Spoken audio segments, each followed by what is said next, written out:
ازيكم يا حلوين؟ عاملين ايه؟ النهارده هنعمل سمك. جايبه اول حاجه كده هعملها، هحمر البصله واحط لها معلقه سكر عشان اكرملها.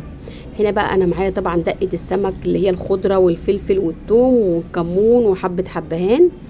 هنا نزلت طبعا بالميه والرز عملته، وزي ما قلت لكم بقى التتبيله اللي معايا دي عصره عليها ليمون وكمون وحبهان وكزبره خضراء، وكل ده ضرباه في الكبه، وخلي بقى السمك كده وهركنه بقى.